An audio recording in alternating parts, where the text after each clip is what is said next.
আপনাদের বাড়ি কোথায়? এখন প্রায় রাত্রে 2টা বাজে। আপনারা মালদা মেডিকেল কলেজ অ্যান্ড হসপিটালে কী উদ্দেশ্যে এসেছেন?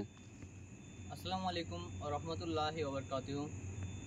আমাদের বাড়ি হচ্ছে বৈষ্ণবনগর থানার বাদনাপুর শোভাপুর অঞ্চলের গ্রাম পঞ্চায়েতের বাসিন্দা আমরা।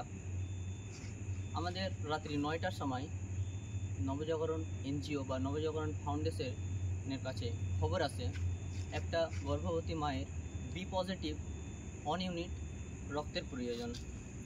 তৎক্ষণাৎ আমরা একটা বি পজিটিভ রক্তের ডোনার খুঁজি এবং খুব দ্রুত মালদা মেডিকেল কলেজ অ্যান্ড হাসপাতালে এসে পৌঁছাই এবং এখানে এসে প্রায় রাত্রি 2টার সময় সেই গর্ভবতী মায়ের হাতে সেই 1 ইউনিট রক্ত তুলে দিতে পেরে আমাদের নবজাগরণ এনজিও বা নবজাগরণ ফাউন্ডেশন খুব আনন্দিত।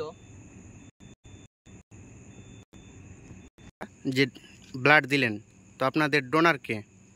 ইনি হচ্ছেন আমাদের ডোনার। ইনাকে জিজ্ঞেস করুন ইনাকে ব্লাড দিয়ে এখন কেমন লাগছে। আপনার ব্লাড দিয়ে কেমন অনুভূতি হচ্ছে? আলহামদুলিল্লাহ, এই প্রথমবার রক্ত দিয়ে খুব ভালো লাগলো। আপনারাও আসেন আমাদের এই নবজাগরণ ফাউন্ডেশন এনজিওর সাথে, আমরা যেন এরকম গর্ভবতী মায়ের হাতে যেন এইভাবে রক্ত আমরা তুলে দিতে পারি। তো প্রথমবার রক্ত দিলাম। অসংখ্য ধন্যবাদ আপনাকে। নবজাগরণ ফাউন্ডেশনের যে আপনাকে ব্লাড দিতে এসেছে, তো আপনি কি সময় মতো ব্লাডটা পেয়েছেন? হ্যাঁ, আমি সময় মতো ব্লাড পেয়ে গেছি। আমি এনজিও নবজাগরণ আমি যোগাযোগ করি। ওনারা দীর্ঘ 50 কিলোমিটার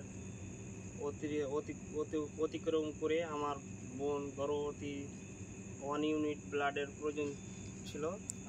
তারাকে আমি জানাই, ওরা অতি সত্বর আমাকে আমার হাতে তারা 1 ইউনিট ব্লাড তুলে দেয়।